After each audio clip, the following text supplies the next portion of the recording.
Assalamu alaikum. Welcome to our CCNA course. In this series, we will cover everything you need to know to become a Cisco Certificate Network Associate. So, I am Mohammad Anas Raza, your instructor for this journey into the world of networking. So, now today we will describe security password policies elements such as management, complexity, and password alternatives such as multi-factor authentication, certificates, and biometrics. So, let's move on our lecture. सबसे पहले तो मैं ये बताते चलूं कि ये होता क्या है। देखें, सिक्योरिटी पासवर्ड पॉलिसीज का मतलब है वो रूल्स और गाइडलाइंस जो किसी ऑर्गेनाइजेशन या सिस्टम में पासवर्ड की सिक्योरिटी को मेंटेन करने के लिए बनाए जाते हैं। ये पॉलिसीज डिफरेंट एलिमेंट पर बेस होती है, जैसे पासवर्ड मैनेजमेंट, कॉम्प्लेक्सिटी और पासवर्ड अल्टरनेटिव्स। जैसे multi factor authentication, certificates and biometrics. तो इसकी कुछ यानी कि एलिमेंट्स हैं, उसको हम डिटेल में डिस्कस करेंगे। जैसे कि फर्स्ट नंबर पे है पासवर्ड मैनेजमेंट। पासवर्ड मैनेजमेंट में पहली चीज है एक्सपायरेशन। देखें, कोई भी पासवर्ड अगर आप लगाते हैं तो माइक्रोसॉफ्ट भी ये बात कहता है कि आप अपना पासवर्ड 60 to 90 डेज में उसको चेंज करें, ठीक है, ताकि आपकी पासवर्ड की जो सिक्योरिटी है, उसका जो रिस्क है वो कम से कम हो, ठीक है। दूसरी चीज आती है हिस्ट्री, ठीक है। पासवर्ड हिस्ट्री पॉलिसी मतलब पुराने पासवर्ड को दोबारा यूज नहीं कर सक यानी कि नहीं किया जाए, ठीक है। ये इंश्योर करता है कि यूजर्स बार बार वही पासवर्ड ना यूज करें। उसके बाद है लॉकआउट पॉलिसीज। लॉकआउट पॉलिसीज अब जैसे अगर सर्टेन नंबर से ज्यादा गलत अटेम्प्ट्स हो जाएं, जो अकाउंट टेम्पररी लॉक हो जाता है, इससे ब्रूट फोर्स अटैक रोकने में मदद मिलती है, ठीक है। अच्छा, इसके बाद है रिकवरी।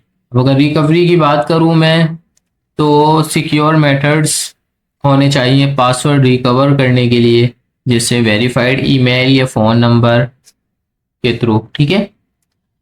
इसके बाद अगर मैं बात करूं स्टोरेज, देखें पासवर्ड को सिक्योरली स्टोर करना चाहिए using hashing algorithms and solving. Hashing algorithms मतलब कि फॉर एग्जांपल अगर आप किसी कोड वर्ड में उसको लिख के अपने पास रख लें तो ये भी हैशिंग एल्गोरिथम्स ही कहलाते हैं, ठीक है।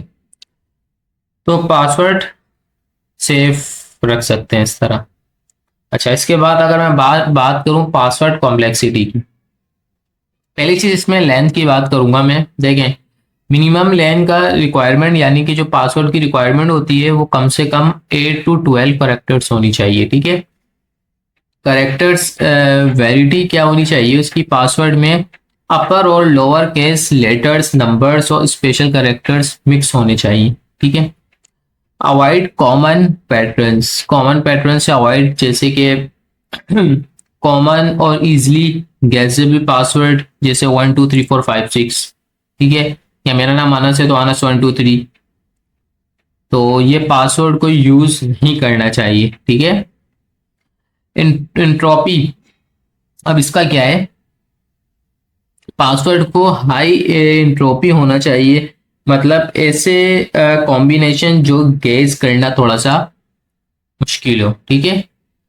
क्योंकि कुछ होते हैं पार्सल में जो हैकर्स होते हैं, अटैकर्स होते हैं, वो यही करते हैं, गैस कर लेते हैं पासवर्ड। क्योंकि अटैकर और हैकर आपकी सारी इंफॉर्मेशन उनके पास होती है, आपका नाम, आप क्या करते हैं, आपकी हॉबीज, सब कुछ XYZ, ठीक है। सो चलते हैं नेक्स्ट, पासवर्ड अल्टरनेटिव्स। अब इसमें हम बात करेंगे मल्टी फैक्टर ऑथेंटिकेशन की। अगर मैं मल्टी फैक्टर ऑथेंटिकेशन में बात करूं, जैसे समथिंग यू नो, अभी मैंने यही बात की थी, एक ट्रेडिशनल पासवर्ड या पिन, ठीक है। समथिंग यू हैव, जैसे कि एक फिजिकली डिवाइस जैसे स्मार्टफोन्स या हार्डवेयर टोकन, ठीक है। उसके बाद मैं बात करता हूँ MFA सिक्योरिटी को सिग्निफिकेंटली इन्हेंस करता है, क्योंकि ये मल्टीपल फॉर्म्स ऑफ वेरिफिकेशन की ज़रूरत होती है इसको, ठीक है, MFA सिग्निफिकेंट। अच्छा, इसके बाद में बात करता हूँ सर्टिफिकेट्स की, ठीक है। अब सर्टिफिकेट्स में क्या है, जैसे डिजिटल सर्टिफिकेट्स की अगर मैं बात करूं तो X509 सर्टिफिकेट को यूज ऑथेंटिकेशन के लिए जो पासवर्ड से ज्यादा सिक्योर होता है, ठीक है। तो असल में देखें डिजिटल सर्टिफिकेट है क्या, देखिए डिजिटल सर्टिफिकेट एक्चुअली आपके पास एक सिक्योर करने के लिए एक मेथड है ये, ठीक है। और आप इसके थ्रू अपनी जो सिक्योरिटी है उसको बढ़ा सकते हैं, उसके लेवल को हाई कर सकते हैं, ठीक है। अभी फिलहाल ये इतना समझ रहे। और अगर मैं इसमें इसका ये बहुत बहुत बड़ा टॉपिक है खुद। अगर मैं इसकी पब्लिक की इंफ्रास्ट्रक्चर की बात करूं तो इसके अंदर एक पेयर ऑफ यानी कि क्रिप्टोग्राफी की, जैसे पब्लिक और प्राइवेट का इस्तेमाल कम्युनिकेशन को सिक्योर करने और आइडेंटिटीज वेरीफाई करने के लिए भी किया जाता है। अगर मैं ये की बात करूं, देखें अब होता क्या है, फॉर एग्जांपल मैंने यहां से आपको एक लेटर भेजा, ठीक है। और उसकी जो लेटर, चलो फाइल की एग्जांपल ले लेते हैं। अगर मैंने फाइल भेजी और उस फाइल की जो की है, ठीक है, एक की मेरे पास होगी, एक की आपके पास होगी, ठीक है। यानी कि फॉर एग्जांपल अगर मैं उस इसके अंदर फाइल के अंदर और मल्टीपल 2 फाइल्स हो रहे हैं, ठीक है। अब मैं चाहता हूं उसमें से एक फाइल जो है पब्लिक देख ले, कोई मसला नहीं है मेरे लिए, लेकिन जिसमें जो एक फाइल ऐसी है जो पब्लिक ना देख सके, वो सिर्फ वही देखे जिसको मैं दिखाना चाहता हूं, ठीक है। तो होगा क्या, मैं एक दो कीज बनाऊंगा, एक पब्लिक एक प्राइवेट। पब्लिक को मैं पब्लिक के लिए दे दूंगा कि भाई जिसको देखनी है वो ये की यूज करके इस फाइल को रीड कर सकते हैं, राइट कर सकते हैं, ठीक है, सॉरी रीड कर सकते हैं।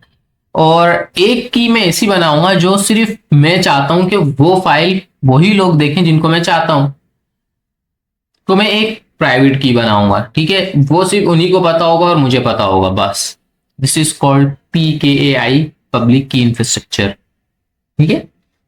चलते हैं नेक्स्ट, बायोमेट्रिक। बायोमेट्रिक का क्या है, अब जैसे इसके अंदर फिंगरप्रिंट स्कैनर हो गया, स्मार्टफोन्स और लैपटॉप्स में क्विक और सिक्योर एक्सेस के लिए यूज होता है। ये आपने देखा होगा आपके स्मार्टफोन्स वगैरह में होंगे, लैपटॉप्स में। अच्छा, फेशियल रिकॉग्निशन, इसमें क्या होता है, जैसे डिवाइस एक्सेस और एप्लीकेशन लॉगिन के लिए यूज होता है। इसके अलावा अगर मैं बात करूँ, रेटिना स्कैनर ज़्यादा सिक्योर है, लेकिन कॉस्ट और कॉम्प्लेक्सिटी की वजह से कम यूज होता है, ठीक है। इसके बाद बात करता हूँ वॉइस रिकॉग्निशन। कुछ कॉल सेंटर्स एप्लीकेशन और स्मार्टफोन्स में सिक्योर एक्सेस के लिए यूज होता है ये वॉइस रिकॉग्निशन, ठीक है। तो फिलहाल ये था आज का लेक्चर। तो आई होप आपको समझ में आया होगा, ऐसी कोई चीज जो ना समझ में आई हो, ठीक है। बस यही था, इतना ही था, बहुत बेसिक बेसिक बताया है। और मैं आपको ये रेफर करूंगा कि एक दफा ना इस सर्टिफिकेट के बारे में पढ़ लीजिएगा, ठीक है। सर्टिफिकेट्स असल में ये, इसका काम बहुत है मार्केट में, अगर मैं सही लफ्जों में बताऊं आपको। और अगर मैं सर्टिफिकेट के बारे में बताऊं कि ये होता क्या है, तो देखें, मेरी बात अब थोड़ी सी सुन लें ताकि आपको पता हो कि सर्टिफिकेट काम क्या करते हैं। सर्टिफिकेट एक डिजिटल डॉक्यूमेंट, यानी कि डॉक्यूमेंट है ये, डिजिटल डॉक्यूमेंट, जैसे कि इंडिविजुअल, ऑर्गेनाइजेशन या डिवाइस की आइडेंटिफाई को वेरीफाई करता है, ये बस इसका ये काम है।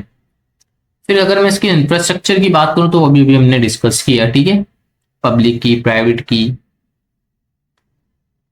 और एक होता है सर्टिफिकेट अथॉरिटी, जिसको सीए बोला जाता है। ये एक ट्रस्टेड एंटिटी जो सर्टिफिकेट इश्यूज करती है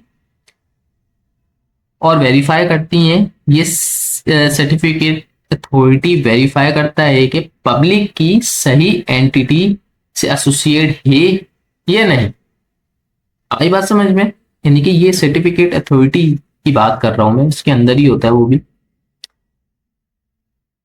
तो ये था आज का लेक्चर। आई होप आपको समझ में आया होगा। ऐसी कोई चीज़ जो ना समझ में आई हो, वैसे तो ये बहुत डीपली है, इतना डीपली है कि इस पे अगर मैं बात करूं तो पूरे पूरे लेक्चर्स बन जाए। ठीक है, तो फिलहाल अभी हम बेसिक्स पढ़ लें। सीसीएनए है तो बेसिक्स से बिल्कुल बस पता होना चाहिए आपको, ताकि आप सिक्योरिटी को इम्प्लीमेंट कर सकें। सो आई होप ऐसी कोई चीज़ जो आपको समझ में ना आई, वैसे तो समझ में आई होगी आई होप, और अगर ना आई हो तो कमेंट करके पूछ सकते हैं। इसको खुद से भी फंडामेंटल्स को रीड करें, पढ़ें, सेल्फ स्टडी करें, ताकि फंडामेंटल्स क्लियर हो। ठीक है, तभी आगे प्रैक्टिकल करने में आपको मज़ा आएगा। So thanks for watching. अल्लाह हाफिज़।